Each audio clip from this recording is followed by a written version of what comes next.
There are stories in the Imperium that are never written on data slates, never chiseled into the vaults of Terra, never whispered even in the echoing silence of a chapel nave. They are lives swallowed whole by the machinery of eternal war, names erased even as their bodies are shackled into steel. Among these forgotten tales lies the fate of the Knight Pilots, those lone monarchs entombed within walking cathedrals of iron. To the Imperium, they are towering weapons, engines of conquest, whose thunderous strides can decide a battlefield in moments. Yet beneath each armored helm, behind the polished lenses and heraldic banners, lies a solitary soul tethered to a throne that demands everything: blood, mind, memory, and perhaps even the spark that makes them human. One such tale has drifted through the ages, half remembered in fragmented Vox records and the fading prayers of a dying household. It speaks of a pilot swallowed by his war engine, a warrior whose name is now dust, but whose echo lingers like a wound carved into the galaxy itself. This is not a victory chronicle or a tale of glory, but a dirge for a forgotten fate. Asterisk, if stories like this awaken something within you, a need to peer into the hidden corners of the Grimdark galaxy, then lend your support to this archive. Like, share, and subscribe, so these voices, though long drowned by bolter fire and silence, may continue to be heard. The chamber was silent, save for the faint hum of machine prayers reverberating through the ancient stone.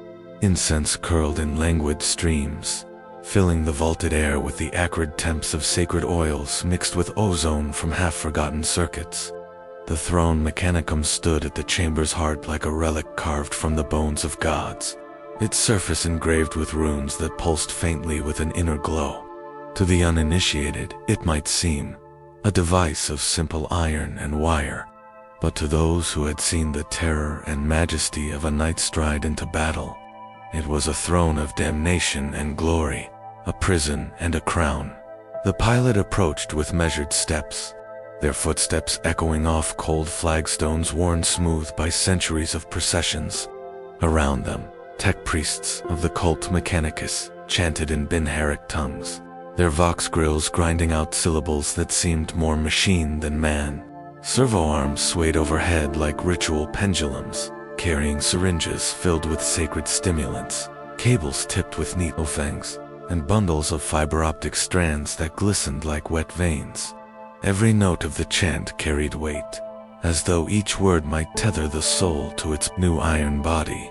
The pilot knelt before the throne, bowing their head as the robed adepts circled closer. The ritual began not with violence but with prayer. Oaths were spoken, half to the Omnissiah and half to the household ancestors. For the knight was not merely a war engine, but a lineage. To sit upon its throne was to sit beside the ghosts of every pilot who had ever offered their flesh to its machine spirit.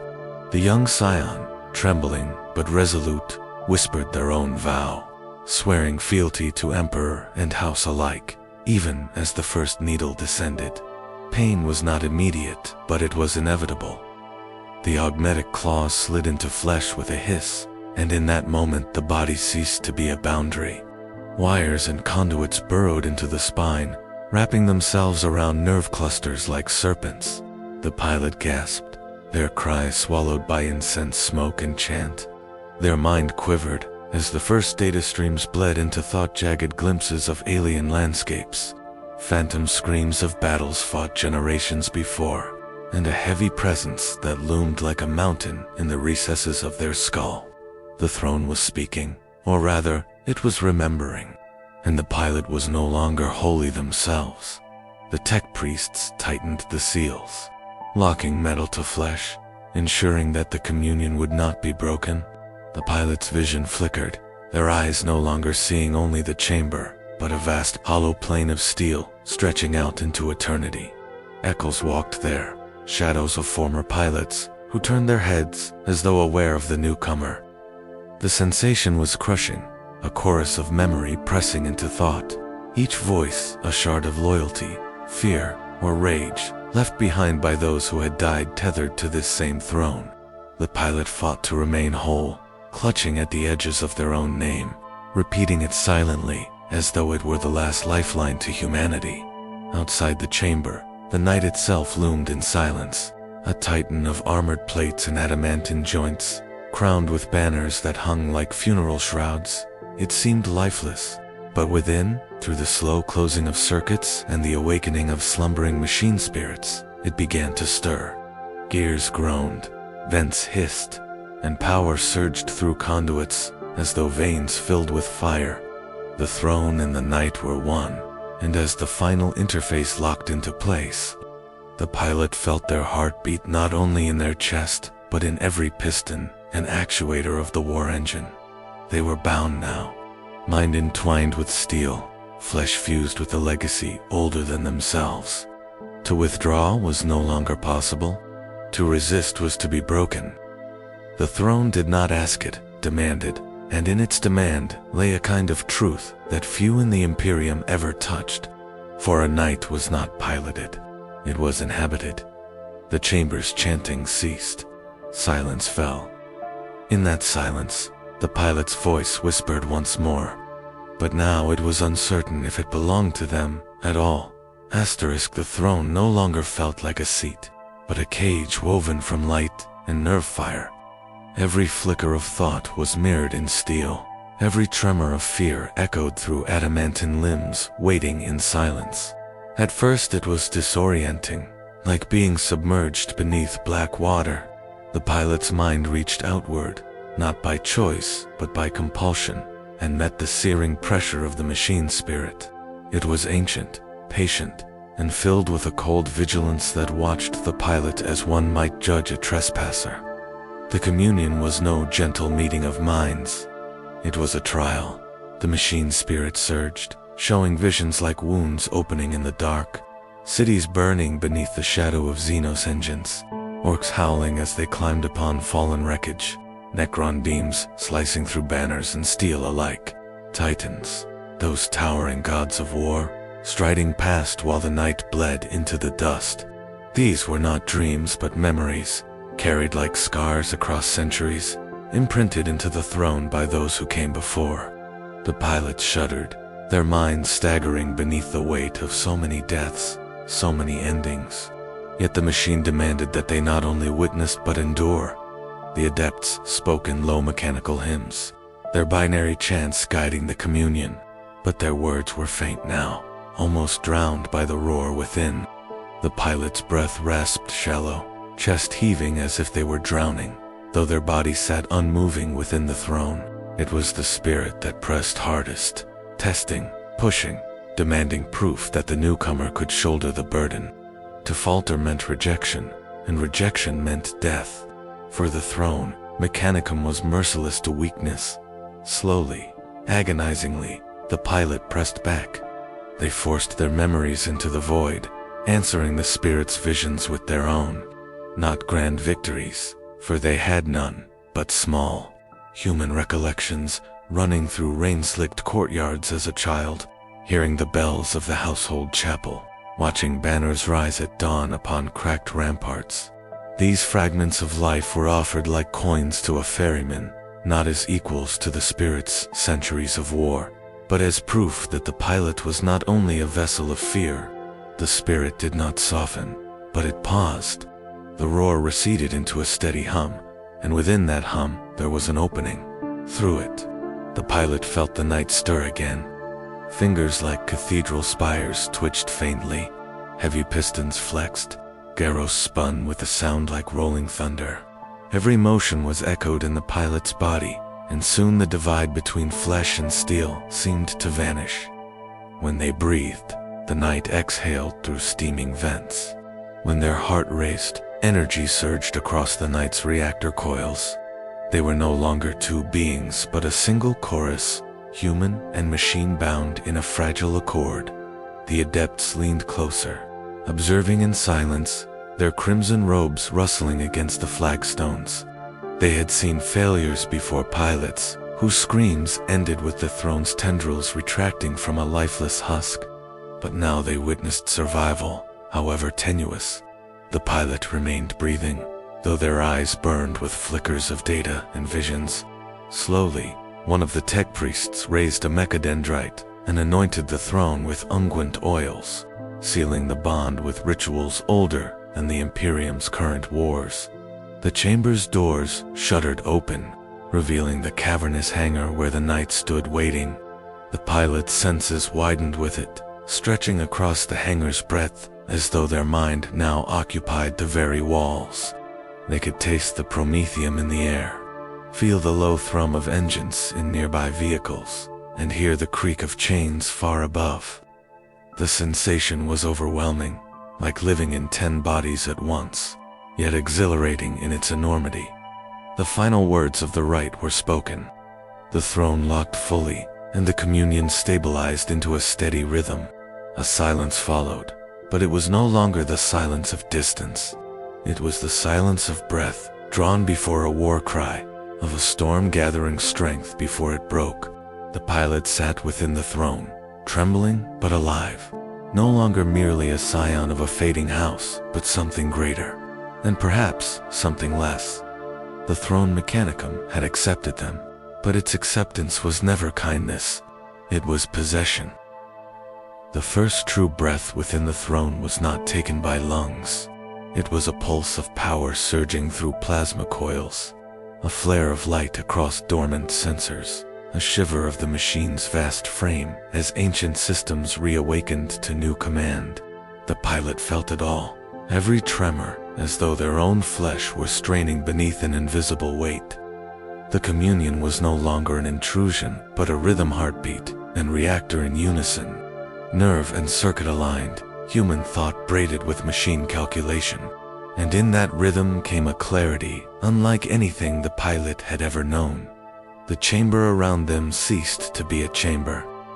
The walls dissolved into a storm of fractured data, runes of the Mechanicus blossoming across their vision like constellations in a void. Each symbol carried meaning, each line a fragment of instruction or warning, all flooding through their mind at once. A lesser will might have broken, but the pilot clung to the threads, weaving them into comprehension with sheer force of need. To understand was survival. To falter was erasure. Slowly, the chaos resolved into order, the data folding itself into a vision of the hangar beyond. They saw it, not with eyes, but with an expanse of sensors, auspex relays, and targeting lenses. The hangar was vast, its iron ribs stretching into shadow. Servitors scuttled along gantries like insects, their pallid skin gleaming in the light of welding torches. Tech priests marched in solemn procession below, their movements precise, their prayers rattling in static. And there, at the center, loomed the night itself, though to the pilot it no longer seemed external. It was a body they both inhabited and beheld, a titan's shell that both shielded and consumed them. A whisper bled through the communion, not a voice, not words, but an impression, hunger, vigilance, endurance. The machine spirit was not silent, even in acceptance. It pressed its will into the pilot's thoughts like molten metal into a mold, shaping them with each passing moment. The pilot felt their own memories flicker against faces of kin, halls of their household, the brief laughter of childhood, yet each image seemed smaller, fainter, as though receding into distance. In their place surged images of steel, fire, and death. Already, the throne was rewriting them, transforming a life into a weapon. The tech priests began the procession of sealing. Massive clamps disengaged from the knight's frame, echoing like cathedral bells. Sacred oils dripped onto the floor in gleaming rivulets, each droplet accompanied by murmured canticles. A servitor pulled a lever, and chains uncoiled from the ceiling with a screech, releasing the knight from its suspension cradle. The ground shook as the titan's weight pressed fully upon it. In that moment, the pilot felt their own feet touch the earth, though their flesh had not moved. The sensation was staggering, standing, and yet not standing. Body rooted in a colossus of steel. A step was commanded, and the knight obeyed. The hangar thundered with the sound, and the pilot's mind reeled at the immensity of it. Muscles of iron flexed where no human sinew could. The knight's stride was both alien and familiar, as if the pilot had always possessed such limbs, but forgotten until now. With each motion, the communion deepened, the line between man and machine dissolving, until even the thought of separation seemed absurd. The pilot was no longer simply themselves. They were the night, and the night was them. Yet beneath the exhilaration lurked something colder. The throne whispered again, this time with sharper edges. Shadows moved at the periphery of thought, echoes of voices that did not belong to the pilot. They were fragments, anger, defiance, desperal, carried from the pilots who had died before. Their ghosts lingered, not as gentle memories, but as scars within the machine spirit. Some urged endurance, others whispered failure, and still others screamed for release. The pilot clenched their jaw, resisting the tide, but the truth was undeniable. They were not alone in the throne. They would never be alone again. The chamber's great gates groaned open. Beyond them lay the endless war of the Imperium, the battlefield that awaited every night pilot. Light from the world outside streamed in, stark and cold, bathing the steel giant in pale brilliance. The pilot felt it not as sunlight, but as heat across plating, as energy awakening. Reactors? For a moment, their human body felt distant, an afterthought compared to the titan they had become. The first rite was complete. The throne mechanicum had claimed its new vessel. But as the gates yawned wider, and the night's shadows stretched across the ground, the pilot could not help but sense the truth within that shadow, long unbroken, and darker than the sun could banish. The communion was only the beginning. Asterisk. The fortress of the house rose from the plain like the skeleton of a giant cathedral, long abandoned by faith. Its battlements were cracked, its banners faded by centuries of sun and storm, and its once proud spires leaned as though bowed beneath a weight too heavy to bear. Time had not been kind, nor had the endless demands of the Imperium. Tithes had drained its coffers, wars had thinned its bloodline, and neglect had gnawed at its foundations, until even the statues of long-dead heroes seemed to sag with exhaustion. To live within such walls was to feel the decay in one's bones, a slow reminder that greatness was not eternal, no matter how often the heralds proclaimed otherwise. Within those halls the air tasted of dust and memory. Servitors shuffled in silence, their augmetics clattering softly as they carried out tasks with mechanical obedience. Vox chimes rang occasionally, echoing thinly through vaulted corridors that once reverberated with music and feast. Now the banquet tables lay bare, their surfaces scarred by generations of use and abandonment. Tapestries that told of past victories hung in tatters, their colors muted and threads unraveling like veins left open to the air. It was a place where ghosts seemed nearer than the living. The pilot, newly bound to their night, walked these corridors with a weight they had not felt before the throne. Every stone seemed to press against them. Every shadow whispered of obligations that no one could escape. In the eyes of their retainers, there was reverence, but also something else, desperate. To them, the pilot was no longer merely a scion of the bloodline, but a fragile pillar propping up a house that trembled on the edge of collapse. Their survival was not only personal, it was the fragile survival of a dynasty that had endured for millennia, yet now faced a slow, humiliating death. The household retainers spoke little, and when they did, it was with voices brittle as dried parchment. Oaths were repeated out of duty rather than faith. The lords of the house, once surrounded by dozens of allied banners, now presided over dwindling halls. Only a few knights remained active, their frames patched with scavenged parts, their heraldry dulled beneath layers of repair. Each machine bore scars that no amount of paint could conceal, and each carried the memories of pilots lost to war. It was said that a house was measured not by the battles it won, but by the strength it still held when the galaxy demanded more than it could give. If so, then this house was already spent at night. The pilot wandered into the crypts beneath the fortress, where the sarcophagi of past rulers lay in long rows. Candles flickered dimly, throwing shadows across stone effigies whose faces had been smoothed by time. Here, the weight of ancestry pressed most heavily. Names carved into the walls whispered of triumphs no longer remembered, campaigns long irrelevant, sacrifices now meaningless to a galaxy that had already consumed 1,000 others like them. The pilot laid a hand upon one of the cold stones, feeling nothing but the chill. The throne mechanicum had shown them ghosts of former pilots, and here they stood among the shells of those very names. The realization was suffocating. They were bound to follow the same path. One more stone in an endless crypt. Yet despite decay, duty persisted. The household continued its rituals. Servitors cleaned the halls. Adepts recorded oaths. The lords convened to argue over dwindling resources, promising loyalty to Terra even as their own fortress crumbled around them.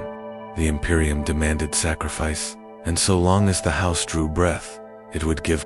Pride, though brittle, remained intact, like a cracked mirror, still reflecting a semblance of dignity, and the pilot, sitting in the silent chambers of their night, could not help but wonder if pride was the only thing left holding the house upright. The great hall of the house once thundered with voices, its high arches filled with laughter, arguments, and the clamor of retainers hurrying to serve. Now, it echoed with hollowness.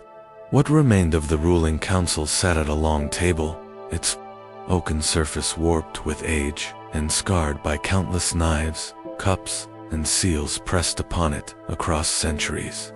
Where once dozens of lords and envoys had gathered, only a handful now remained, their robes threadbare, their armor polished to disguise dents that could no longer be repaired.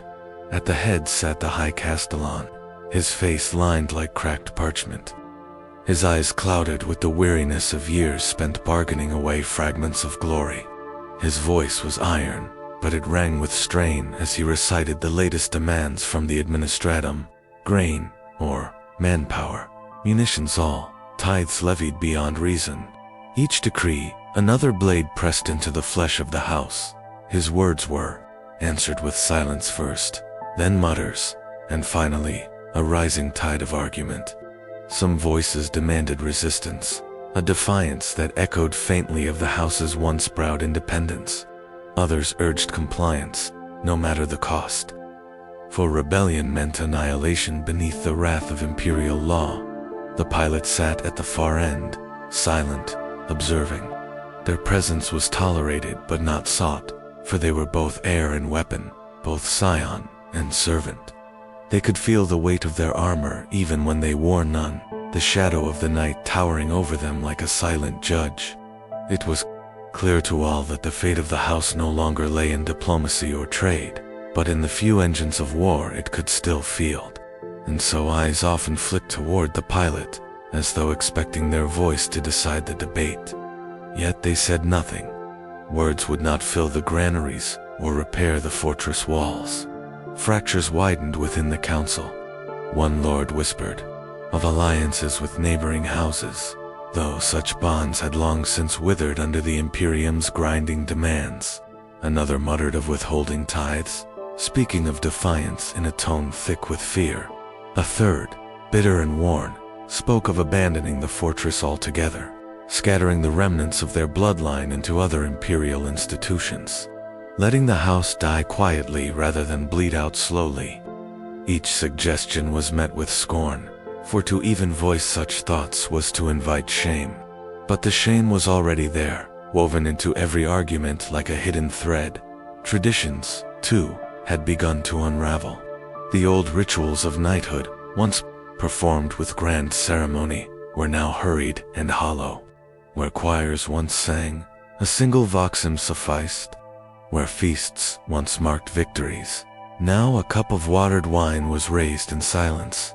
The retainers bowed still, but their eyes betrayed exhaustion, and their loyalty seemed more like resignation than devotion. The pilot saw it all, with the clarity of one newly bound to the throne mechanicum, and it unsettled them. The knight's machine spirit stirred restlessly at such weakness. As if resentful, that those sworn to honor its presence could not maintain even the semblance of strength. In the training yards, the decay was even more stark. Young squires sparred with blunted blades, their movements unrefined, their armor dented from years of reuse. The overseers shouted encouragement, but their words rang hollow, for everyone knew the truth. Few would survive long enough to become pilots. Too many lines had ended in war, too many thrones left vacant. The house was running out of heirs as surely as it was running out of coin. And still, the Imperium demanded. Still, edicts came. Still, the voice of Terra rang across the stars, demanding sacrifice in the name of a throne so distant, it may as well have been a dream. The Castellan bowed his head in weary assent, quill scratching across parchment as he sealed another promise of tithe. Another fragment of life bled away. His hands shook as he wrote, though he hid it poorly. The pilot, watching from the shadows of the hall, understood then that decline was not sudden. It was a slow unraveling, thread by thread, oath by oath, until only a husk remained. The fortress still stood, the banners still hung, the knights still walked. But beneath it all, the house was already dying. The decline of the house was not only written in decrees and broken rituals, it seeped into the bloodline itself. At night, when the fortress corridors lay quiet and the echo of distant wind whistled through shattered arrow slits, the pilot often wandered the ancestral halls. Once, these chambers had glowed with light from sacred braziers, their walls hung with vibrant banners depicting centuries of triumph. Now, many of those banners had been taken down to patch tents for laborers or to wrap the dead. Dust lay thick on the stones, and the air smelled faintly of mildew, as though even the fortress had begun to rot. It was within these halls that family bonds, once unbreakable, now strained under the weight of survival. The Castellan, burdened by years of negotiation with the Imperium, grew harsher, his voice sharp with frustration. Cousins whispered behind locked doors, some speaking of their right to inherit, others muttering of abandoning the bloodline altogether. The pilot's own siblings avoided each other at mealtimes, preferring silence to arguments that only reopened old wounds. The kinship that had once bound them as tightly as steel now cracked like brittle glass. The pilot, caught between duty and blood, felt the fracture most keenly. They were the chosen heir to the throne, Mechanicum bonded to the knight, not only by heritage but by spirit. Yet this inheritance no longer felt like a blessing, it was a chain. Each day, as the pilot trained within the cockpit, feeling the vast machine spirit breathing beneath their skin, they could sense the echo of those who had ridden before, their triumphs, their failures, their deaths, all of it pressed down like a great tomb upon the mind. Sometimes, when the machine spirit stirred in restless discontent, the pilot could hear voices not their own, faint whispers of ancestors asking why they alone still bore the burden when the house around them crumbled. The strain of honor pressed deepest during the rites of remembrance. These rituals, once celebrated with the grandeur of 1,000 retainers, had become a hushed affair. A single censer swung in the chapel, its smoke thin and gray, filling a chamber where only a few weary priests remained to chant. The pilots stood before the sarcophagi of their forebears, their hands clasped tightly, and felt the hollow weight of expectation. They were meant to embody centuries of valor, to carry the name forward into endless war. But how does one honor a lineage already drowning in defeat? The retainers, too, felt the shift. Once they had looked upon the ruling family with reverence, but now their glances were shaded with doubt. They still bowed when the pilot entered, but their movements were slower, their loyalty more fragile. Some had lost children in the last campaigns, their grief eroding devotion into resentment. Others whispered of seeking service with other houses, or even within the Astra Militarum, abandoning traditions that had bound their families to this fortress for generations. The pilot could not blame them. Even faith bends when hunger gnaws. And so, the fortress itself seemed to grow smaller. Rooms were sealed to conserve power. wings abandoned to disrepair. Where feasts had once been held, only scraps were served. Where music had once echoed, silence reigned. It was as though the house had become a shadow of itself, a mausoleum where the living lingered only because they had nowhere else to go. For the pilot, the burden of inheritance grew unbearable. Nights became restless, sleep haunted by visions of steel and ash. In their dreams, the night loomed above them, its iron face split by cracks that glowed with embers, demanding they fight not only for the Imperium, but for a house that seemed determined to die regardless of their struggle. To bear such a weight was to stand upon a crumbling cliff, knowing the sea would claim it, no matter how firmly they held their ground. Still, the rites demanded obedience. The oaths demanded loyalty. The machine spirit demanded a rider. And so, the pilot endured, silently carrying the sorrow of a house unraveling around them. They smiled when duty required, bowed when ritual demanded, and sat at the council's edge when decisions were made. But inside, beneath the mask of obedience, their spirit cracked with every passing day, splintering as surely as the banners faded and the walls grew cold. The storm outside the house did not wait for the family's fractures to heal. As the fortress dimmed and the banners withered, predators began to circle. Rival houses, their lances still bright with victory, sent emissaries dressed in finery. They spoke with soft voices, their words dipped in honey, offering alliances that were little more than veiled claims of dominance. Every suggestion of mutual defense came paired with demands that would strip the house of what little autonomy remained. The Castellan listened, jaw tight, refusing to yield. Yet even the act of refusal felt weaker with each passing season. Beyond the politicking of fellow nobles lay the ever-hungry needs of the Imperium. Tides arrived with increasing frequency, the administratum demanding more grain than the dying soil could yield, more men than the dwindling population could provide. The voice of the Imperium was not to be defied. To deny a tithe was to invite sanction, or worse, suspicion of heresy.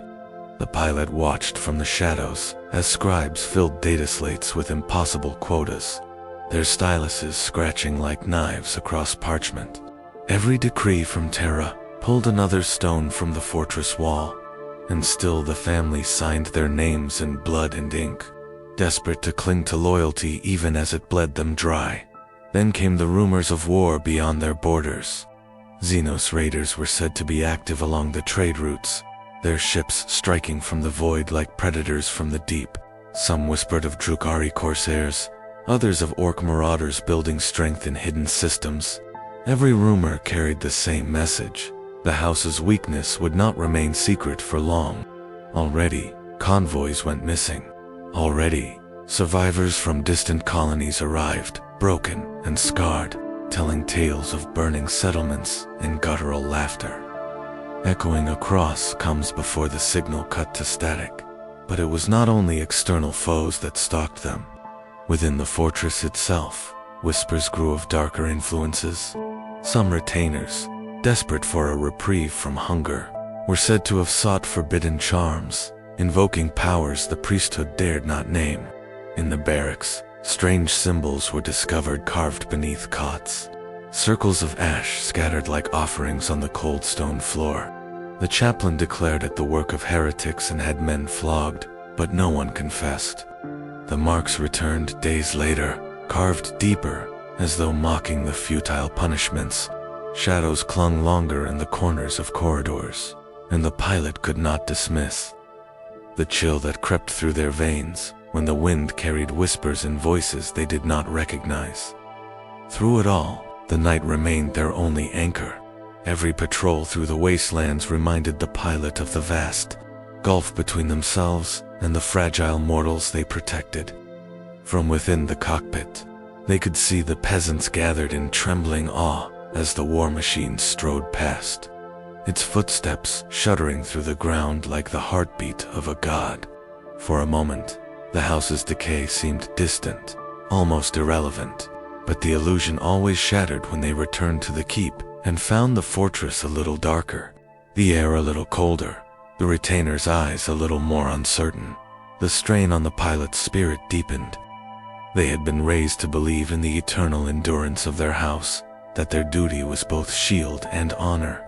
Yet every message that arrived from beyond their borders, every emissary with a false smile, every tithe demand scrawled with impossible numbers, made that faith falter. What was the worth of oaths when the Imperium bled its vassals dry without care? What was the worth of alliances when allies were nothing but wolves waiting for weakness? It was during one such patrol that the pilot first felt the shift. The knight's machine spirit growled with unusual disquiet, as though sensing prey it could not see. Across the barren horizon, shapes flickered in the dust, too large to be men, too quick to be vehicles. The auspex returned, nothing but static.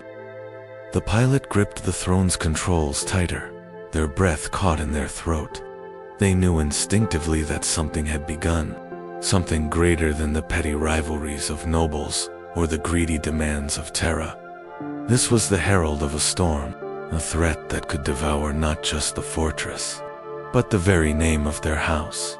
And in that moment, standing at the threshold of war, the pilot realized the truth. Survival was no longer a matter of honor or inheritance. It was a matter of defiance, of clawing against extinction with teeth and steel, no matter the cost. War came not with the blare of trumpets or the proud call of banners, but with the howl of void fire and the choking stench of ash. The first strike was sudden, as though the predators that had circled for so long had finally scented weakness they could no longer resist. From the skies fell fire, streaks of emerald light tearing across the heavens before slamming into the plains beyond the fortress. The earth shook, towers trembled, peasants screamed prayers into the dust as the first settlements ignited like dry tinder beneath an unholy storm. The house scrambled, voxes crackled with panicked reports, each one more dire than the last. Entire villages vanished into green flame, patrols were torn apart before they could even signal distress, and every survivor spoke of the same terror-soulless figures of living metal advancing without pause, their eyes burning with cold hunger. Necrons, the word spread like a plague of fear, and even the most hardened retainers paled at its utterance. For to face these ancient, unliving enemies was to stand against death itself, clad in iron and armed with eternity. The pilot was summoned before dawn, their armor hastily strapped, their mind already burning with the stirrings of the throne mechanicum. Within the chapel, the rites were performed with trembling haste. Censers spilled smoke that clung to the air, incense mingling with the copper temps of fear sweat. The tech priests whispered binary hymns as they connected the sacred conduits, and the machine spirit stirred like a restless beast. The pilot lowered themselves into the throne, spine locking with steel, nerves singing as flesh became one with the night. For a moment, the pain of unification burned so brightly it drowned out all thought. And then came the silence, the steady, monstrous heartbeat of the machine. When the gates opened, the pilot strode into the wasteland, each step shaking dust from the walls of the fortress. Around them, the scattered remnants of the house's militia scrambled into formation. Little more than farmers clutching lasguns and old flak armor. The pilot knew most of them would not survive the day. Still, they came, not out of hope, but because to remain behind meant to abandon their kin. Such was the desperate loyalty of the Imperium's forgotten children. The first clash came swift. Across the barren fields, the Necrons advanced in cold precision, their formations flawless, their weapons glowing with baleful light.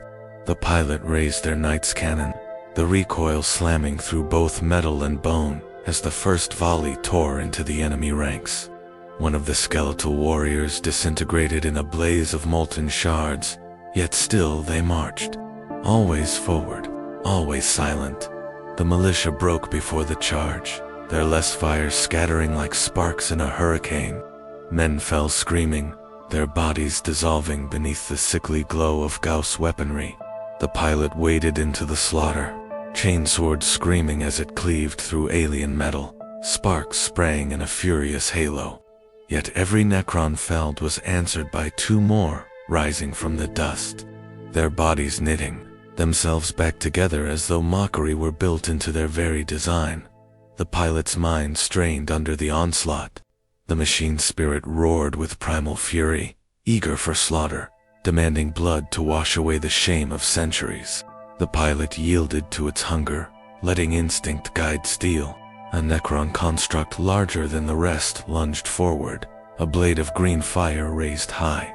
The pilot met it in a crash of metal, the knight's chainsword grinding against the alien weapon in a shower of sparks. The clash rang across the battlefield like a cathedral bell struck in wrath. Behind them, the militia fled. Only a handful held their ground, firing blindly, their screams drowned beneath the hum of Gauss fire. The fortress walls shuddered as the echoes reached them, the people inside praying desperately to the Emperor, begging him to hear voices that had been ignored for so long. Still, the pilot fought. Still, the knights stood. Every step forward was agony, every blow met with another wound carved into ceramite and steel. The horizon burned green, the world reduced to ruin and fire, and in the heart of it all, the pilot knew with terrible clarity that this was only the beginning. The Necrons had not come merely to raid, they had come to cleanse, to erase, to bury the last remnants of a dying house beneath endless silence. The siege descended not like a storm that passes, but like an endless night. The Necron host pressed ever closer, their ranks flowing with mechanical inevitability, silent, save for the hiss of Gauss fire and the grinding of metal feet across scorched stone. Each dawn revealed fewer defenders upon the walls, fewer banners fluttering above the towers, fewer voices raised in desperate hymns to the Emperor. The fortress, once a symbol of the house's pride, now seemed nothing more than a cracked shell waiting to be shattered. The pilot knew no respite. Each day began in the throne mechanicum, flesh locked to steel, the knights striding into the wastelands to intercept the latest advance. Each day ended with wounds carved deep into armor plating, systems shrieking in protest, mesh and oil dripping like blood upon the sanctum floor. The tech priests worked without rest, their hands trembling as they patched the war engine with fragments, scavenged from ruined manufactorums and cannibalized relics. Sacred seals were broken and rewelded, inscriptions half-faded as desperation stripped ritual of grandeur. The night was dying as surely as the house itself, though neither the pilot nor the retainers dared voice it aloud. Within the fortress, the air grew heavy with despair. Refugees huddled in the great halls where feasts had once been held, their whispers carrying tales of burning villages and shattered shrines. Mothers clutched children too weak to cry, their eyes hollow with hunger. Priests marched among them, raising icons of the Aquila and chanting litanies, but their voices cracked from exhaustion. Every prayer seemed to vanish before it reached the vaulted ceiling, lost to the chill silence that pressed in from outside. Still, the pilot fought. They waded into the thickest battles, their chainsword roaring as it cleaved through skeletal ranks, their cannon spitting fire that tore holes in the green-lit advance. Yet even victories tasted bitter. For every Necron shattered, two more seemed to rise from the earth, their forms reknitting with impossible precision. The battlefield became a place of futility, where the ground was carpeted in broken armor and scorched corpses, only to be fought over again the next day, and the day after that, until the very soil groaned beneath the weight of endless death. On the third night of the siege, the Necrons unleashed their constructs towering machines of bone and iron, their bodies gleaming with sickly light, their weapons capable of sundering walls with a single strike. The fortress shook as one such monstrosity strode across the field, its bulk dwarfing even the night. The pilot felt the machine spirit's fury ignite like a storm within their veins, demanding the challenge. They met the construct head-on, the chainsword screaming as it tore through alien plating. Sparks burst like stars, the impact shaking the land. For a heartbeat, triumph seemed possible, until the alien weapon cleaved across the knight's flank, tearing open armor and spilling sparks like arterial spray. The pilot's body convulsed within the throne, pain coursing through every nerve as the wound bled both steel and spirit.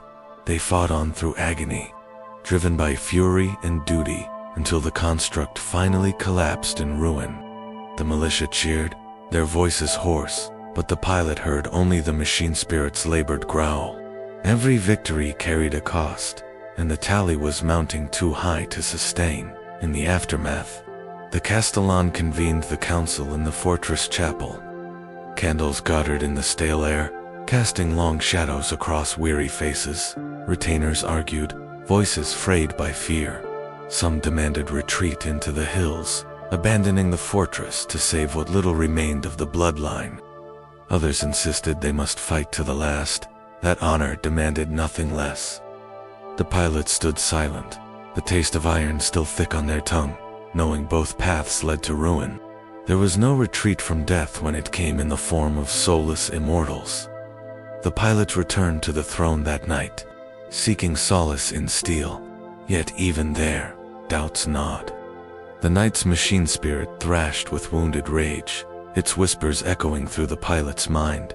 Sometimes it seemed less a guardian than a beast chained too long, eager to tear apart anything to slake its fury. The pilot feared that one day soon they might no longer control it. In the moment of greatest need, the night would devour them as surely as the Necrons consumed the land. Beyond the walls, the green glow of alien weapons lit the horizon like a false dawn. The siege pressed on, unrelenting, the night stretching longer with each passing hour. And though the fortress still stood, the pilot knew it was only a matter of time before the last stone cracked, the last oath broke, and the house slipped into silence forever. The breach came not with warning, but with the thunder of stone giving way. 4 days, the fortress walls had trembled beneath the ceaseless bombardment, cracks spiderwebbing across ancient masonry. Then, in the dark hour before dawn, the Necrons struck with precision. A searing beam of emerald light lanced through the battlements, and the wall buckled like brittle bone. With a roar of collapsing stone, an entire section of the keep fell away, dust billowing into the night as screams rose from within. The enemy poured through the wound like a tide, their metallic forms glinting in the firelight. Panic consumed the fortress. Civilians scattered through corridors once meant for feasts and ceremonies, now choked with smoke and rubble. Retainers fought to rally the defense, their less fire flashing in desperate bursts.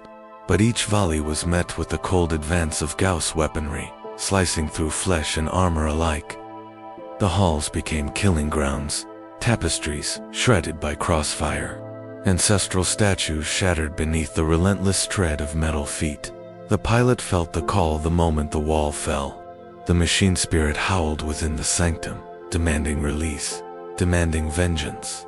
They obeyed, strapping themselves into the throne with trembling hands, teeth clenched as the conduits fused flesh to steel. Pain flared bright, then steadied into the thrum of unity. When the gates tore open, the knight emerged like a wounded titan, its armor already scarred from battles past, its cannon still scorched from the last engagement.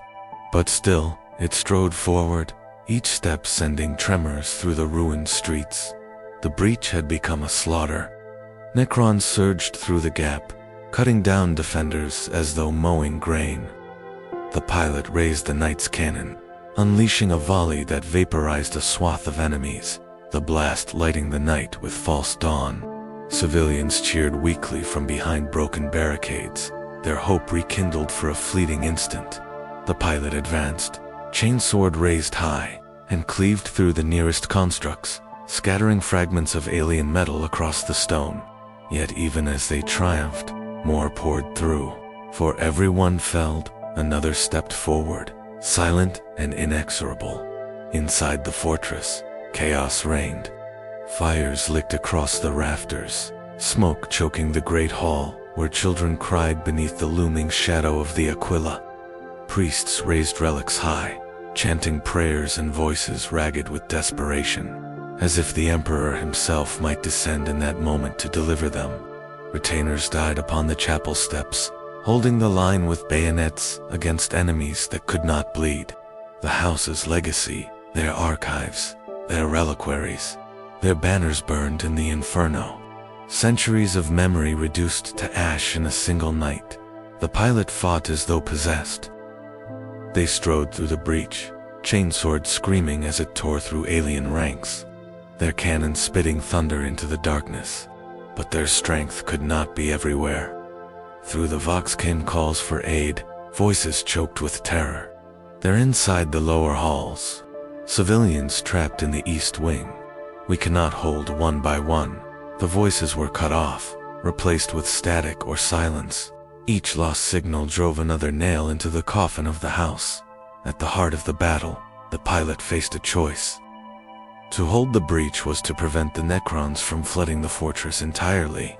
But the cries from within spoke of family, of blood, of innocents who would die without their intervention. The machine spirit urged them toward slaughter, to stand at the gate until no alien remained. But the pilot's heart wavered. Could they forsake their kin for the sake of a wall already crumbling? Could they abandon honor to preserve life, or sacrifice life for honor already so tattered it seemed a cruel parody? For a moment, time seemed to still. The fortress burned around them. The cries of the dying rose like a dirge, and the pilot's hands trembled upon the controls. Every choice was ruin. Every path led to loss. And in that silence, they realized the truth of fall of the house was no longer a question of if, but when. Still, they made their decision. Steel groaned as the night shifted its stance. The machine spirit screaming in protest, or approval, it was impossible to tell. The battle raged on, but the die was cast. Whatever path they chose, it would carve their name in the last, desperate chapter of their house's history. The night shifted its weight with a groan of straining pistons, the pilot's decision burning like fire through the neural link. The breach howled with alien light, the Necrons advancing in endless ranks, but the cries echoing from within the keep struck deeper than any weapon. With a final burst of cannon fire, the pilot bought a moment's pause at the wall, then turned the night inward. The machine spirit roared in defiance, as if betrayed, its fury lashing across the pilot's nerves. Yet the pilot forced it to heal, driving the war engine back into the fortress where their kin screamed for salvation. The great halls had become battlefields. Flames licked the stone arches, smoke coiling into the rafters. Civilians huddled in corners while retainers fought desperate, uneven skirmishes against Necrons already inside the keep. The night burst through the chapel doors, scattering rubble, its chainsword cleaving the intruders in twain. The faithful cried out in awe. Their prayers redoubled as the colossal machine strode through the sanctum, crushing alien forms beneath its heels. Yet, for all its power, the night was no savior. For every life saved in those moments, another was lost elsewhere. The breach beyond widened, the enemy pouring unchecked into the outer wards. The pilot's decision fractured the fortress into pockets of resistance. Retainers barricaded corridors with overturned pews, hurling themselves into hopeless malaise. Servitors malfunctioned, their augmetics sparking as they fought until torn apart. The pilot carved a path where they could, saving dozens from the Necron blades, but the tide was endless. Every victory tasted of ash, bought with time alone, at the council chamber. The Castellan stood amidst smoke and rubble, sword drawn, his voice hoarse as he directed the last defenses. He turned as the night crashed through the wall, his eyes burning with fury. To abandon the breach had been to doom the fortress, and though lives had been spared here, the cost was written across his face. The pilot felt his condemnation as keenly as any wound, but there was no turning back. The choice had been made.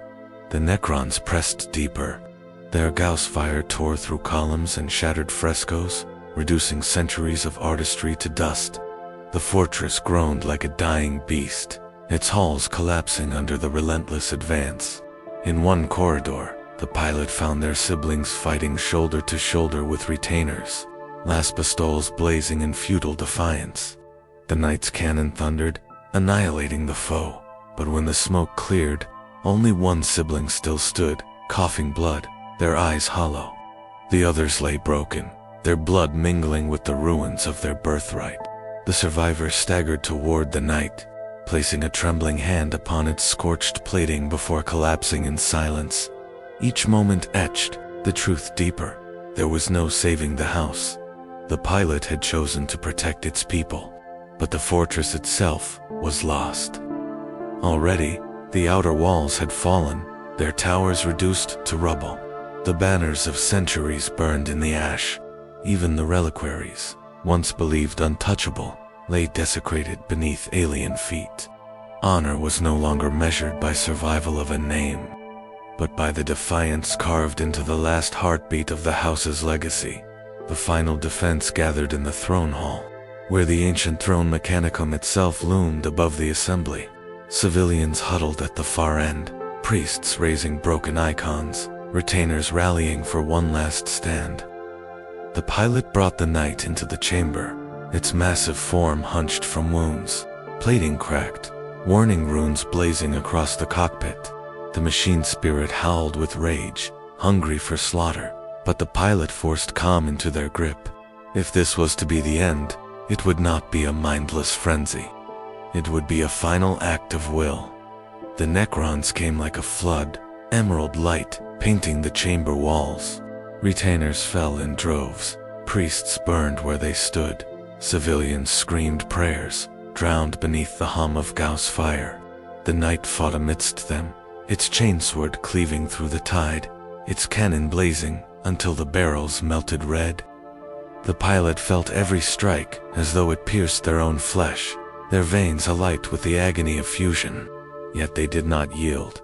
Steel cracked, walls collapsed, blood mingled with oil upon the stones. The fortress that had stood for centuries shuddered with its final breath. And still, the pilot fought, their heart locked between the sorrow of what was lost and the grim defiance of what yet endured. For if the house was to fall, it would not fall quietly.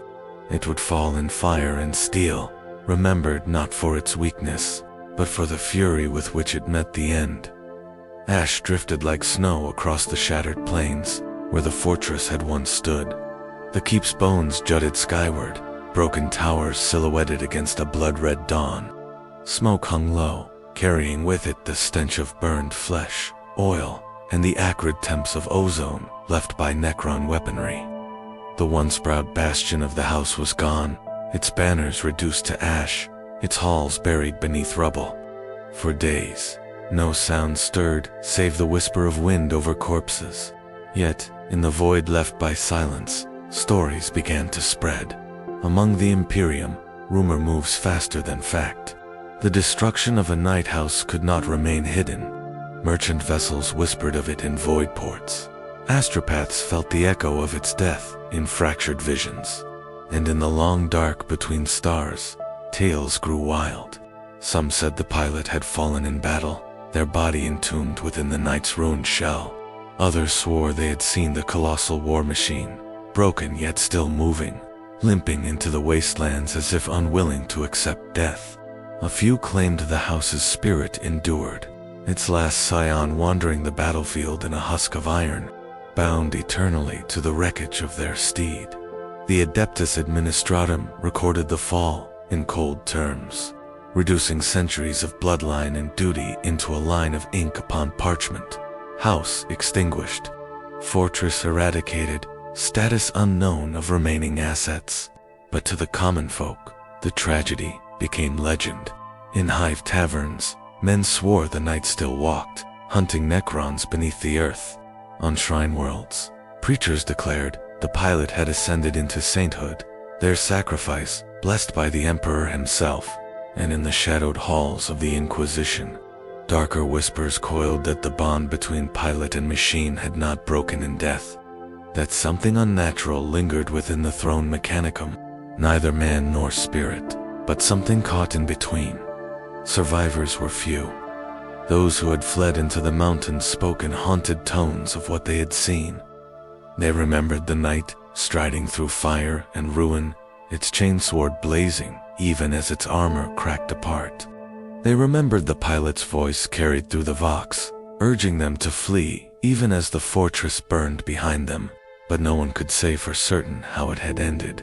Did the Necrons overwhelm the chamber and finally bring down the Colossus? Or had the pilot unleashed a final detonation, consuming both themselves and the enemy in a storm of fire? The truth was buried beneath rubble and silence. The Mechanicus dispatched recovery teams weeks later, combing through the ruins for salvage. What they found unsettled them. The throne hall was a charnel pit, its stones scorched black, its air thick with lingering radiation. The corpses of Necrons lay shattered, yet many were missing, suggesting some had withdrawn rather than been destroyed outright. At the center, where the knight should have stood in death, there was only a crater and the scent of ozone. No remains of the war machine were recovered, no trace of the pilot's body discovered. The Magi marked the site as anomalous, cordoned it, and withdrew without explanation. Inquisitors took particular interest in this. Knights do not simply vanish. If the pilot still lived, bound within a ruined throne mechanicum, it raised troubling possibilities. Could such a bond persist beyond death? Could a knight be driven not by flesh, but by sheer will, or worse, by something else entirely? Such speculation was not spoken aloud, but among the hidden orders of the Ordo Malleus, files were marked, names flagged, and watchers sent. If the pilot endured, they would be found. If they had become something less or more than human, they would be judged. Yet for the people of the Imperium, the tale was already taking shape. A fallen house, a vanished knight, a lone pilot whose fate was unknown. The tragedy carried all the weight of myth, retold with each passing year. For some, it was a story of sacrifice, a reminder of duty carried to its bitter end. For others, it was a ghost story, whispered to children in the dark. But for those who had been there, who had seen the fortress burn, it was neither. It was a wound that would never heal, a loss that hollowed the soul. The Imperium had countless martyrs, but few stories spread with such speed. And in the grim darkness of the far future, where hope is rarer than starlight, the legend of the fallen knight became both a warning and a prayer. The legend did not remain confined to the ashes of one battlefield. Like sparks carried on the wind, it spread outward, feeding on the Imperium's hunger for meaning in a galaxy that offered only suffering. To the administratum scribes, it became a minor entry in a ledger, a detail swallowed among millions of reports.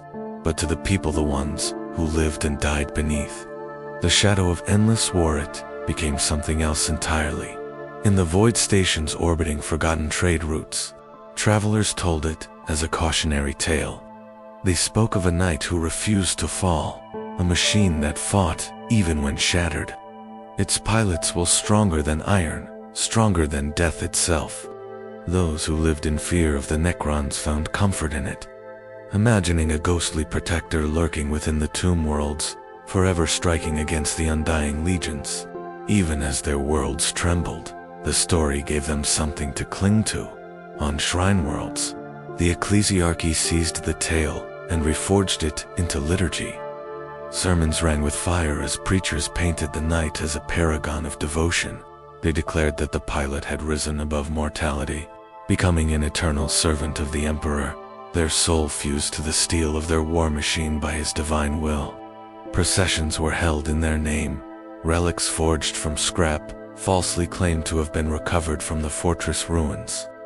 Pilgrims came to kneel before shrines bearing crude depictions of a towering knight wreathed in flame, its chainsword held aloft like a sword of light. For the desperate, it became proof that the Emperor's hand still moved, even in the farthest reaches of the galaxy. But faith was not the only lens through which the story spread. Rival knight houses, ever watchful of each other's fates, listened closely. Some saw the tale as a warning that weakness, indecision, or isolation led to extinction. They whispered that the fallen house had been doomed by pride, unwilling to bend knee to greater powers when they still could. Others, however, feared something more troubling, that a throne mechanicum might still linger with the echo of its last pilot bound within. Such an idea made even the proudest houses uneasy, for it suggested a bond that surpassed death, a fusion of man and machine that was no longer holy, no longer sanctioned, but something unnatural and beyond the Imperium's gaze. In the shadows, where corruption festers, the story took on darker forms. Among the cults of chaos, whispers of the fallen pilot became a hymn of possibility. They twisted the tale, claiming that no mortal soul could endure such torment without aid from the ruinous powers. To them, the knight's survival, if survival it was proof of a pact forged in desperation. A mortal soul trading purity for vengeance. In their rituals, they invoked the nameless pilot, calling them an exemplar of strength that could only be born from chaos. Whether they believed their own words, or merely used them to lure the desperate hardly mattered. The legend was pliable, and chaos bent it to their own ends. The Inquisition noticed. Agents tasked with silencing heresy followed the story as it crossed stars, noting how quickly it mutated. Some feared it might become a cult in its own right, a false saint that could draw the weak-willed away from true devotion. Records were opened, sealed, then opened again. Orders conflicted. Some sought to suppress the story entirely, while others argued that it might be reshaped into propaganda, molded to serve the Imperium instead of undermining it. In the end, no consensus came, and the tale continued to grow unchecked, feeding on rumor and need, and in the quiet corners of the galaxy, where words carried more weight than weapons, the story took root in hearts. A farmer in the underhives prayed to the unnamed pilot before lighting his forge lamp. A soldier of the Astra Militarum whispered the knight's name, though they had never truly known it, before charging into a hopeless battle. Even among the skittery of the Mechanicus, fragments of data exchanged in machine can't hinted at reverence. The pilot's memory preserved in corrupted binary hymns. No one could say what had truly happened. Perhaps the knight lay buried in rubble, its pilot's bones reduced to dust, their sacrifice no different from countless others. Perhaps the stories were nothing more than comfort spun from grief. Or perhaps, as some dared to believe, the truth was stranger, that the bond between man and machine had not broken. That somewhere in the dark, a crippled war engine still moved. The galaxy did not need the truth.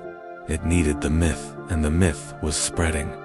There are places in the galaxy where words travel faster than ships, faster even than light, among the astropaths, bound to their thrones and shackled to the Emperor's blazing beacon. Fragments of the story began to seep into visions, not spoken, not carried by Vox, but bleeding into the strange tide of the Immaterium itself. Dreams of fire and ash haunted the minds of sanctioned psychers. Across distant sectors, visions of a colossal knight striding through ruin, half-shattered, its pilot faceless. Voice rising through Vox static like a hymn of iron. Some dismissed these dreams as nothing more than echoes of war, yet others whispered that they were ripples of something greater. A soul caught between machine and eternity. Rogue traitors, ever hungry for advantage and ever watchful for curiosities, began to seek the ruins. They listened to the rumors in the echoing drinking halls of void stations, in the low drone of hive markets where desperate men sold information for scraps of food. A night that had not fallen, a house erased from record, a fortress shattered by Necron fire, it was enough to draw them. Some came with hopes of salvage, believing the wreck of such a war machine might be scavenged and turned into priceless spoils. Others, less scrupulous, imagined selling even the bones of the pilot as relics to the faithful. But those who went near the ruin returned changed, if they returned at all. The site itself had grown strange. Local scavengers spoke of voices in the wind, Vox static that whispered in binary hymns across abandoned frequencies. Lights flickered within the rubble at night, green and pale, like the glow of Necron Gauss fire, but slower, pulsing as if in rhythm with a heart. And there were sounds, deep and resonant, like the groan of colossal machinery far below the earth. Some claimed to have seen the ground shake, as though something massive moved beneath the ruin. But when they searched, they found nothing but stone and ash. The Mechanicus declared the place forbidden, setting wards and sigils around its perimeter. But still, men came, drawn by greed or faith or simple terror of missing what might truly lie beneath. Within the black ships of the Inquisition, psychers muttered in their cages, crying out visions of steel knights walking through endless deserts of bone. Their voices were catalogued, analyzed, and redacted. But patterns emerged that unsettled even the most hardened interrogators. A name began to repeat itself, though no one could say where it had first been spoken. It was not the name of the pilot, nor of the house, but something new, half binary, half prayer. Perhaps it was the echo of a thrown Mechanicum's machine spirit, refusing to die. Perhaps it was something else, shaped in the warp by faith and fear. Whatever the truth, the story no longer belonged only to the living. It had crossed into dreams, into the warp, into places beyond comprehension. For those who trafficked in heresy, this was fertile ground. Chaos cults shaped the tale to their needs, whispering of a warrior who had transcended flesh and now walked as a god machine. Herald of change, proof that mortal will could shatter the chains of mortality. They built idols from scrap and blood, towering mockeries of knights, and prayed for the pilot to come to them, to lead them into apocalypse. None ever came, but their beliefs spread like fire through the underhives, seeding rebellion, feeding despair. The Imperium responded with fire and bolter. Arbites burned shrines, the guard leveled cultist nests, and inquisitorial kill teams erased entire districts. Yet, with every suppression, the legend grew stronger.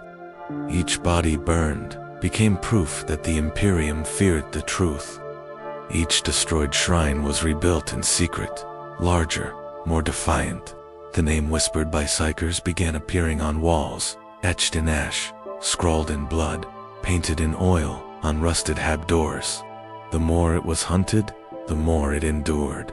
And in the quiet between battles, where soldiers rested weary heads upon cold stone, the story passed from mouth to mouth. A pilot who did not fall, a knight that could not die. For those condemned to die on nameless battlefields, it was not just a tale, it was a spark. Even false hope was hope enough. But deep within the rubble of the fortress, where Mechanicus wards struggled against the shifting hum of unseen energies, something stirred, and the story had not yet reached its final form. The Imperium is a machine of stories as much as it is a machine of war. Myths are weapons, faith is currency, and narrative can burn hotter than promethium when wielded by the right hand. When the tale of the vanished knight refused to die, Imperial authorities did not merely suppress it, they began to reshape it. Within the halls of the Administratum, propaganda masters dipped quills into ink and began to craft an official version. The pilot was named a martyr, sanctified in documents none could question, their death framed as an act of perfect loyalty. Sermons were circulated to planetary governors, instructing preachers to emphasize the sacrifice rather than the mystery. The knight had fallen, they said, but in falling, it had saved billions. It had not vanished, it had been consumed in holy fire. To question further was to risk heresy. Yet outside the scriptoria, the truth remained fractured. Some Imperial commanders leaned into the myth rather than smother it. For them, soldiers fought harder when they believed the pilot still walked. In campaigns against the Necrons, commissars invoked the nameless knight as a symbol of vengeance, telling their regiments that they fought alongside the spirit of a warrior who could not die. To the men and women of the guard, that was enough. Every lasan fired carried the weight of that legend. Every charge fueled by the thought that somewhere in the galaxy, the fallen knight fought beside them. But propaganda is a blade that cuts both ways. Rival night houses bristled at the story. To them, honor is not a tale told by peasants and priests, but a blood oath sealed in steel. Some denounced the legend as false, a dangerous embellishment that disrespected the true cost of duty. A few even sought to claim that the story was their own, that one of their scions had fallen in such a way. Not the nameless house consigned to dust. Feuds rose in the courts of the questorous houses, insults wrapped in velvet but carried by chains of steel. The Mechanicus, too, could not ignore it. The idea of a throne mechanicum continuing beyond the death of its pilot unsettled their logic. To them, such a possibility was not only dangerous, but heretical. A throne was sanctified, a relic bound to a living mind, not a ghost. The rumors threatened the stability of their doctrines, and doctrines were the heart of their power. Tech priests convened in Binharic conclaves, debating whether the anomaly should be purged from memory or studied in silence. Some argued for purging all remnants of the house, scouring every record, burning every scrap, until nothing remained but void. Others, their curiosity too strong, whispered that perhaps the fusion of flesh and steel had uncovered truths hidden since the dark age of technology. The Inquisition observed it all with cold patience. They knew well how a single story could erode a world. To some inquisitors, the myth was a dangerous lie, one that risked birthing cults and false saints. To others, it was a tool to be sharpened, a banner beneath which the desperate could rally. But even among their own ranks, the question lingered: what if the story was true? What if the pilot had not fallen but lingered still, a soul caught in iron, walking unseen? The very possibility was a blade pointed at the throat of imperial certainty, and so the story fractured further. In some corners of the Imperium, the knight became a saint of endurance, invoked in the same breath as the emperor himself. In others, it was condemned as heresy, its tellers executed, its believers silenced. On one world, a planetary governor built statues of the knight from scavenged scrap, raising them in plazas where the desperate gathered to pray. On another, Arbites burned such statues to ash, declaring them idolatry. Everywhere, the myth collided with authority, and authority struggled to contain it. The more the Imperium tried to define it, the more it slipped between their fingers, reshaping itself in the mouths of those who spoke it. Soldiers, preachers, peasants, heretics, even nobles all carried their own version, each feeding into a larger whole. And far from the halls of power, in the ruins where it had begun, the silence remained. The fortress lay broken, the earth scorched, the air heavy with a presence that would not fade. Wards etched by the Mechanicus flickered as if strained. Some swore that in the stillness of night, they heard the sound of gears turning deep below, a heartbeat of steel refusing to cease. The Imperium declared the night dead. The story declared otherwise. And in that gap, between decree and belief, something dangerous was born. The galaxy does not end at the borders of the Imperium. Beyond the Astronomican's dim glow, other powers listen, and other eyes turn toward the faintest whispers. The story of the vanished knight, once confined to rubble and rumor, began to echo outward into places where humanity was little more than prey.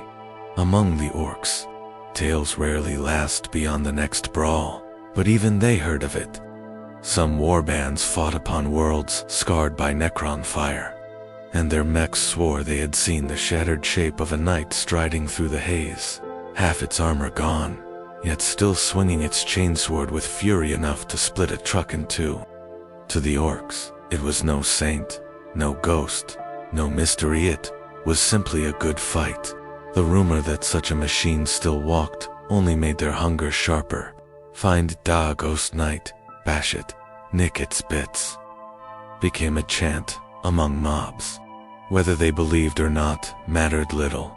The idea of it drove them to hunt, and where orcs hunted, slaughter followed.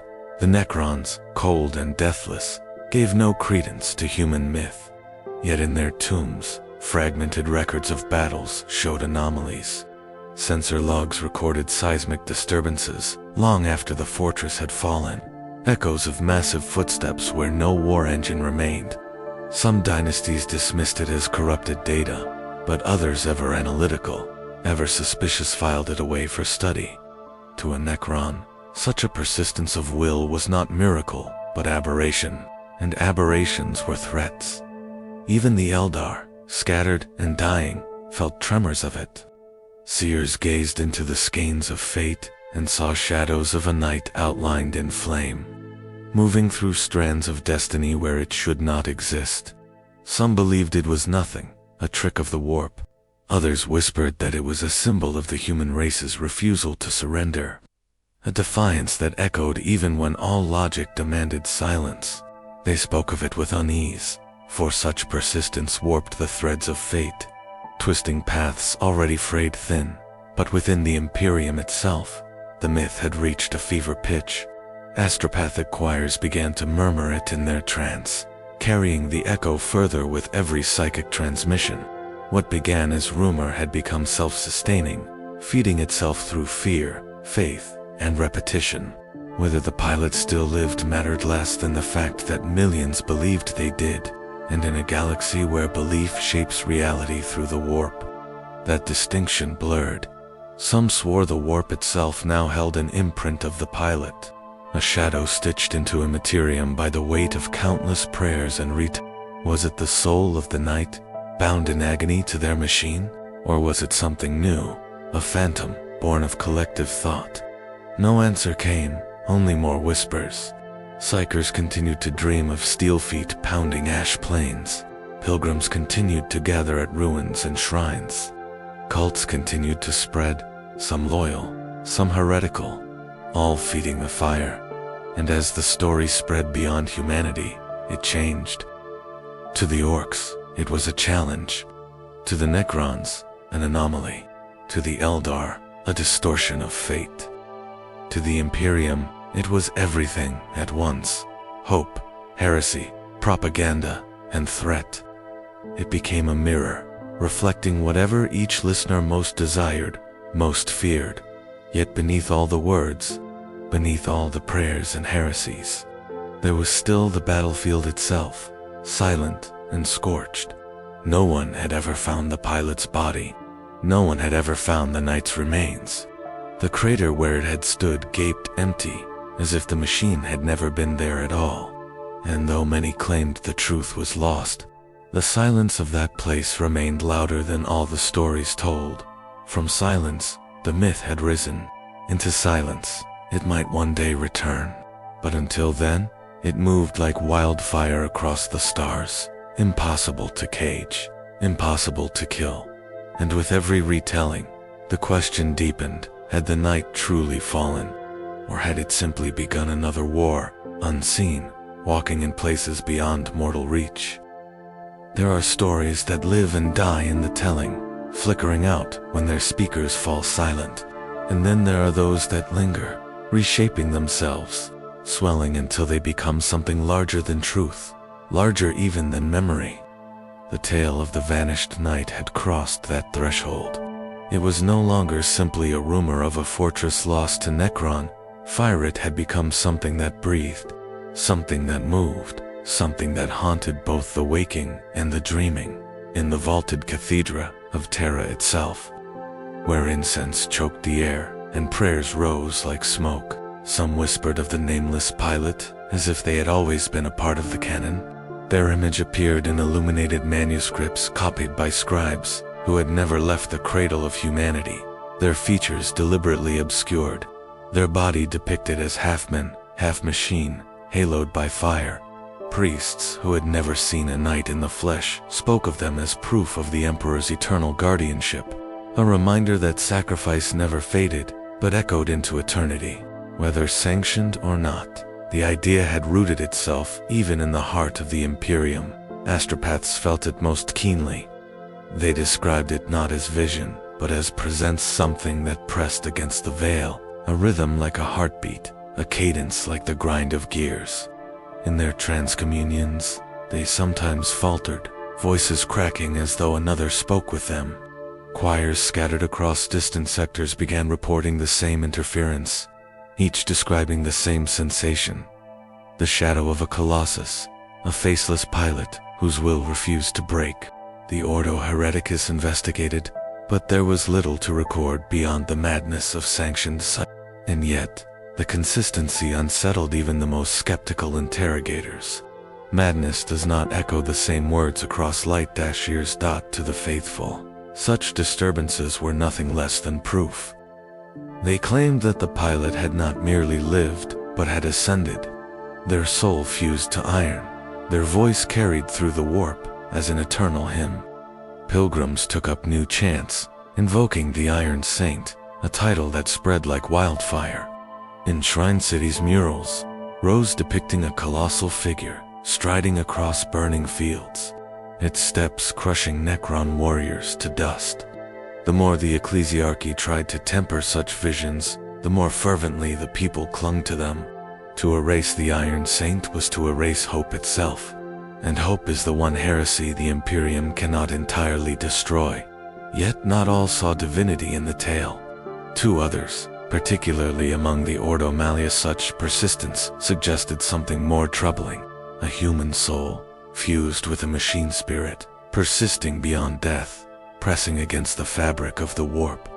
It smacked of abomination, of daemoncraft, of corruption no priest could sanctify. If such a being truly walked in some half-existence, what was it? A saint of steel, a ghost in the throne mechanic, or a new kind of horror, birthed in the silence where man and machine failed to part? Files were opened in shadow, sealed, and opened again, names redacted, reports scrubbed from record. The Inquisition did not agree on what it was, but they agreed on this. It was dangerous, and still, the myth grew. Among voidfarers, it became a charm spoken before translation into the warp. Among the Astra Militarum, it was whispered in trenches as a promise of vengeance. Among the desperate masses who had never even seen a knight, it was a story of defiance in the face of annihilation, proof that humanity could stand when nothing else remained. It became a story of survival, of persistence, of a fire that refused to die. But the warp is shaped by thought, and belief carries weight. As the tale of the Iron Saint spread, the Imperium stirred. Dreams grew sharper. Visions lengthened. Some claimed they heard the stomp of a knight's steps in the silence between prayers, or felt the vibration of colossal machinery beneath the ground, though no engine roared. For those sensitive to such things, it was impossible to dismiss. Something was being born in the warp, not demon, not quite ghost, not quite machine. Something new, carved out of faith and rumor. What? Had begun as a battlefield. Tragedy was now a question that clawed at the foundations of the understanding. Had a soul truly broken, its chains infused forever with steel? Or had the galaxy itself, in all its suffering, willed a legend into existence?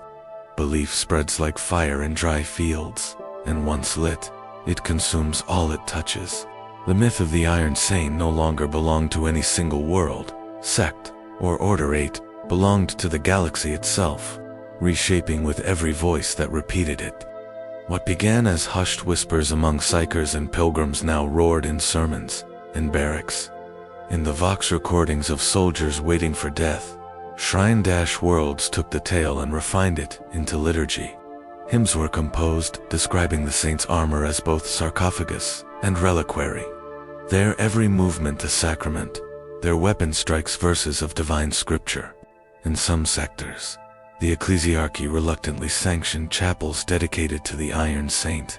Unable to stem the tide of devotion without provoking rebellion, pilgrimages formed, endless lines of the faithful, trudging toward monuments and ruins rumored to be touched by the knight's ghost.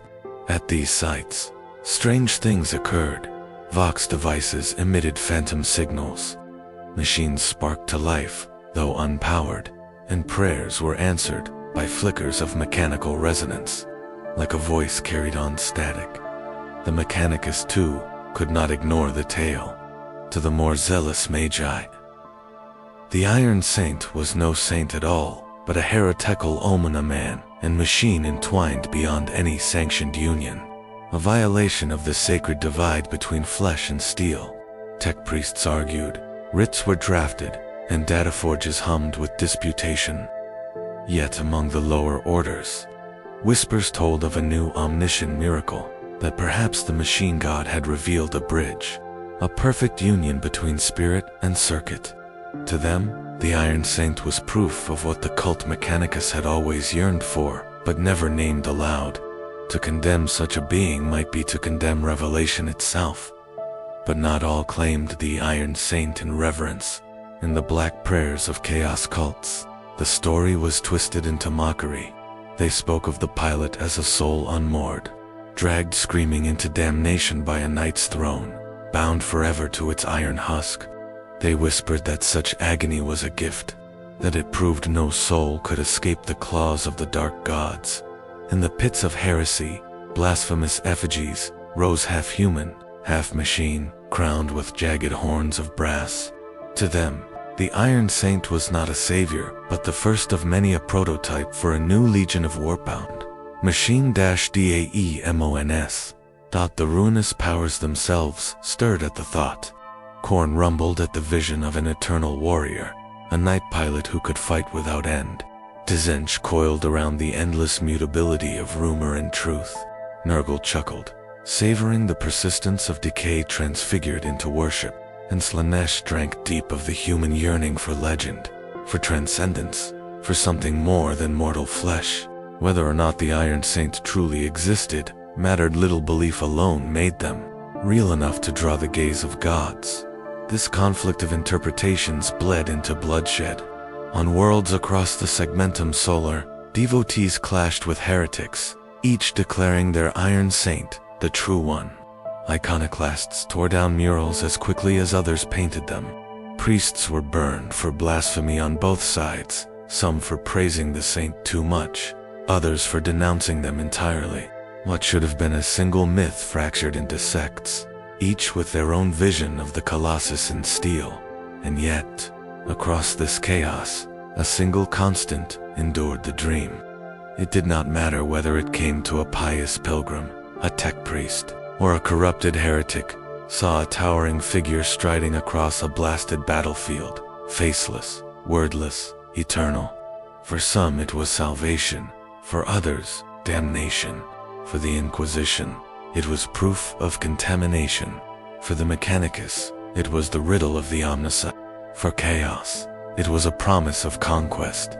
And for the nameless masses who clung to it, it was simply hope, the hope that humanity could stand unbroken, even in the abyss. But hope is as dangerous as despair in the Imperium. To believe in something beyond the sanctioned word of Terra is heresy, and heresy spreads faster than truth. Inquisitors debated execution orders that would silence entire populations. The ecclesiarchy argued over whether to canonize the legend or crush it beneath fire.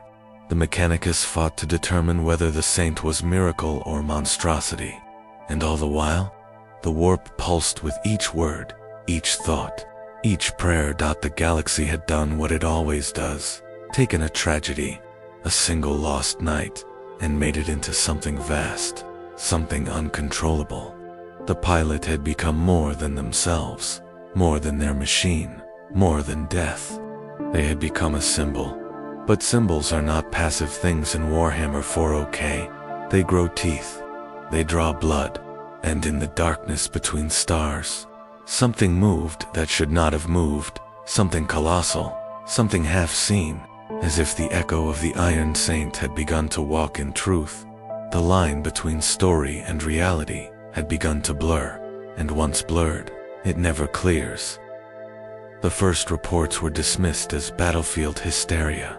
Vox screeds from distant regiments spoke of a towering knight striding through firestorms, its silhouette cut against the blaze of orbital bombardment. Officers claimed it was illusion, the byproduct of exhaustion and warp sick. But the soldiers who swore they had seen it could not be silenced. They described the figure in uncanny unison, an immense war machine limned in spectral fire, its banners torn but still flying, its footsteps shaking the earth, though no crater remained once it passed at first. These tales came only from the fringe's garrison worlds, forgotten crusades, sieges that never earned a mention in Segmentum Command. But the pattern spread. On Armageddon's ash plains, a platoon of Astra Militarum cornered by orcs claimed they were saved by a knight that no record placed there. Its battle cannon had spoken once, annihilating the greenskins. Then it had vanished into smoke.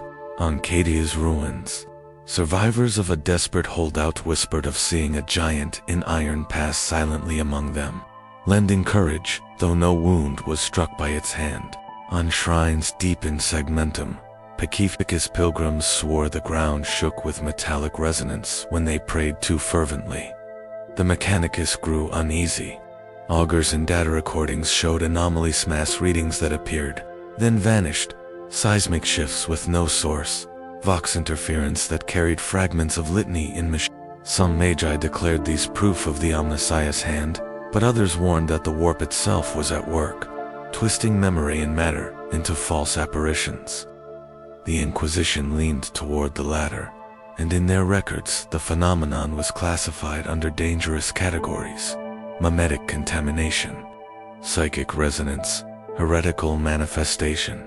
Yet even inquisitors could not ignore the fear, nor the possibility that something was genuinely walking where it should not. Kill teams were dispatched to sites of alleged manifestation. They returned with nothing but fractured testimonies and Uspex readings that contradicted themselves. One squad of Grey Knights reported a vision of the saint in the heart of a demon incursion. The figure strode into the warp spawn, scattering them like shadows before dawn. When the psychers strained to confirm its nature, the entity vanished, leaving only silence. Even the Grey Knights could not agree whether it was a divine manifestation or a subtle deceit of chaos. For the common soldier, it no longer mattered whether the figure was real or not. What mattered was that it was believed. Regiments fought harder when they thought the Iron Saint was near. They held hopeless positions, praying for a colossal shadow to stride beside them, and sometimes the shadow answered. Artillery would misfire, sparing them. Enemy charges would falter inexplicably. Vox signals would cut through impossible interference, delivering orders that saved lives. The saint, it seemed, was not simply a vision. It had become a force of chance, of intervention, of unexplained survival. But belief is a blade that cuts both ways. Chaos too saw the vision in their dreams. Traitor Astartes mocked the apparition, calling it a ghost unfit to be feared. Yet even among them, rumors spread that the saint had appeared in their midst, disrupting their rites, undoing their summoning circles with steps that left no imprint but erased their warp tethers. To them, the figure was not salvation, but obstruction, an interloper in the domain of their gods. And if the ruinous powers truly noticed, they did not laugh. They moved pieces, adjusted strategies, wary of a myth that had somehow learned to bleed into the mitre. For the ecclesiarchy, the moment of choice came. To canonize the Iron Saint as an official miracle would risk heresy charges from the Inquisition. To deny it outright risked alienating millions who now built shrines in their basements and trenches. Some priests resolved the dilemma with ambiguity, declaring the Iron Saint a mystery of the Emperor's will, not to be questioned, not to be defined. And thus, the myth tightened its grip. The galaxy is not kind to ambiguity. Myths that blur too far into reality become something else. They become loci, nexuses of faith and fear, capable of anchoring warp energies into form. The Iron Saint, whether it had ever been a single pilot in a forgotten war machine, now belonged to this category. Its legend had grown teeth sharp enough to tear through the veil, and so, when the apparition next appeared, it did not vanish when augurs locked upon it. It endured. It was recorded in multiple spectra, witnessed by hundreds, and felt by the earth itself. A knight that should not exist walked a battlefield of the Imperium, faceless and immense, its footsteps shaking the soil. its presence impossible, yet undeniable. The Iron Saint was no longer just a story, it had become real. When the Iron Saint first walked in undeniable form, it was upon a battlefield already drowned in hopelessness. The world was nameless, a fortress moon abandoned by high command, left to smolder beneath the boots of chaos warbands. Its garrison had been written off, their names scrubbed from astropathic channels, their deaths presumed. Yet, as the traitors advanced, Vox recorders captured what should have been impossible. A colossal silhouette rose from the smoke, a knight whose heraldry matched no house on record, whose banners bore symbols older than memory. It strode into the melee. Its cannon thundered once, and the ground split beneath the enemy. For 3 days it fought, never faltering, never calling for resupply, until the invaders withdrew in disarray. When reinforcements finally arrived, the saint was gone, leaving only scorched ground and a population singing hymns. They swore the Colossus had taught them in dreams. From that moment onward, the Imperium could no longer dismiss the figure as hysteria. Reports multiplied across sectors, some fragmented, others overwhelming. It was seen standing watch on hive spires after bombardments, striding into the void without a ship, or kneeling in silence beside mass graves. Administratum scribes bent quills, trying to account for its movements. Ordo Hereticus archives swelled with contradictory testimonies. And still, the sightings came. Imperial command fractured in its response. The ecclesiarchy swelled with those who hailed the saint as divine revelation. Preachers invoked its name alongside the emperors in sermons. Priests carried icons etched with a faceless helm of steel, declaring it a guardian of the faithful. Pilgrims now prayed not just to Terra, but to the Iron Saint as an intercessor, a patron of the abandoned, a redeemer of the forgotten. In some sectors, its cult rivaled the older saints in devotion. The Inquisition, by contrast, moved to suppress. They saw contagion in the faith, a threat to orthodoxy, as dangerous as rebellion. Kill orders were signed, shrines were burned, witnesses were silenced before their testimonies could spread. Yet even the inquisitors could not deny the harder evidence, the seismic footprints, the Vox interference, the battle outcomes that could not be explained by chance alone. They debated in their shadowed halls. Was this truly a saintly miracle, or some warp-forged deception meant to lure humanity astray? The answers never agreed. The Mechanicus felt a schism. To some, the Iron Saint was the Omnissiah incarnate, proof that machine and soul could achieve perfection together. To others, it was abomination, a violation of every tenet. Forge worlds began fracturing under secret doctrinal wars. Skittery legions clashed, not against Xenos or traitors, but against their own brethren, each fighting to decide whether the Iron Saint was to be worshipped or destroyed. In their canticles and data prayers, entire archives were rewritten to account for its existence, or to erase it. On the battlefronts, the effect was immediate and undeniable.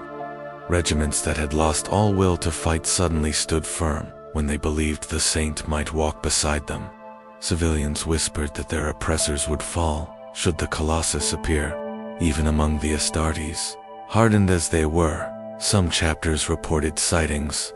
A captain of the Imperial Fists spoke of the saint as though it had stood on Terra's walls again, a relic from the siege reborn. The death corpse of Krieg began carving its visage into their trenchworks, declaring it an ally who understood endless sacrifice. Chaos, too, stirred uneasily. Traitor warbands mocked the apparition, yet they hesitated where rumors placed it. Sorcerers scoured the warp for its echo, only to find their auguries tangled in static, as though something vast rejected their gaze. In whispers, demons spoke of a machine ghost stalking their kind, a figure neither bound nor broken, whose existence gnawed at the edges of the great game. The irony was that the saint itself never spoke. It never issued doctrine, never claimed allegiance. never even acknowledged the worship it inspired. It appeared, fought, endured, and vanished, silent, faceless, ambiguous. Its very absence of claim gave it power, for each faction projected its need upon it. The faithful saw a guardian, the heretics an enemy, the Mechanicus a revelation, the Inquisition a threat, and yet none could deny its presence. Then came the rumors that Terra itself had stirred, that deep within the palace, robed figures debated in shadow whether the Iron Saint was a gift or a trap. Some whispered that the Emperor had already known of its existence, that the throne had long borne records of such apparitions walking in humanity's darkest hours. Others claimed the opposite, that no record existed, that the saint was an anomaly beyond even the Emperor's vast foresight. Whatever the truth, the rumor alone shook the Imperium. If Terra took notice, then the Iron Saint had crossed from myth into history. The saint was no longer confined to belief. It had become a politifact, a weapon of morale and division. And in Warhammer 40K, such facts alter the fate of entire wars. In the grim expanse of the far future, endings are seldom clean. The Iron Saint did not vanish in a blaze of revelation, nor did it collapse into the silence of denial. Instead, it lingered, half ghost, half reality, shaping the galaxy by its presence and its absence alike. On countless battlefields, its legend became indistinguishable from strategy. Commanders invoked its name to rally their soldiers, whether or not they truly believed. Some victories were credited entirely to the saint's intervention, others to the morale it inspired. On hive worlds drowning in despair, cults dedicated to its worship filled streets with hymns, their voices rising louder than the artillery thunder above. And even where the figure did not appear, its shadow was felt, shaping choices, turning tides. Yet for all the faith and fervor, for all the augurs and reports, no certainty ever emerged. No one ever heard its voice. No one ever opened its cockpit to find a pilot within. No heraldry was ever confirmed, no name ever carved into archives. The saint remained faceless, a giant that belonged to no house, no forge, no creed. Perhaps it was still the lost pilot, bound eternally to their throne, wandering the galaxy as a revenant. Perhaps it was a psychic echo, forged from countless prayers and terrors. Perhaps it was something else entirely, something the Emperor willed into being, or something the warp birthed in mockery. No record could confirm. The Inquisition never ceased its hunt. Purges silenced entire worlds that clung too tightly to the saint's worship. Agents whispered that assassins had been dispatched not against heretics or rebels, but against preachers who spoke of the saint too openly. Still, suppression never worked. The tales spread faster than fire, carried by survivors, inscribed into songs, hidden in murals and etched into data slates that slipped through the administratum's fingers. The ecclesiarchy, divided as ever, continued its debate. Some cathedrals carried statues of the saint, standing faceless beside the emperor. Others forbade even the mention of its name, fearing it drew worship away from Terra. The Mechanicus, still fractured, wove and unwove the saint into their dogma, unable to decide whether it was abomination or revelation. Among the skittery, however, prayers to the Iron Saint became common, whispered before battle like a secret password. Chaos grew restless. In the warp, demons howled that the saint walked where none should, disrupting rituals, unraveling bindings, stepping through their domains with footsteps that left no imprint yet cracked their foundations. Some claimed the saint was merely another mask of the ruinous powers, a trick designed to bait hope. Others shuddered, unwilling to admit aloud that something might exist outside the reach of their gods. And so the galaxy moved on, as it always does, with the saint neither proven nor denied. What mattered was not whether it lived, but that it was believed. Humanity, fractured and desperate, clung to the tale.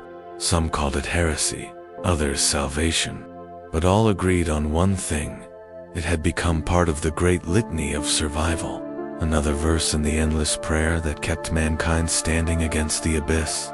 In the end, the Iron Saint was not a single pilot's fate, nor a single machine's doom. It was a reflection of the Imperium itself, faceless, silent, enduring beyond reason, bound to the throne it could never leave, wandering battlefields it could never escape, both miracle and curse, savior and specter, and perhaps that is why its legend endures. For in Warhammer 40K, truth and myth are the same weapon, sharpened by belief, wielded in darkness. The saint may have been real. It may have been illusion. It may have been nothing but humanity's desperate will given form. But when the trenches fall silent, when the manufactura burn, when the astronomicon flickers and the galaxy trembles, still, across the stars, men and women look to the horizon and whisper a prayer. They do not pray for victory. They do not pray for mercy. They pray to see a towering shadow walk beside them once more, faceless and eternal. The Iron Saint, the forgotten fate of an Imperial Knight Pilot, a fate that has become more than death, a fate that has become legend.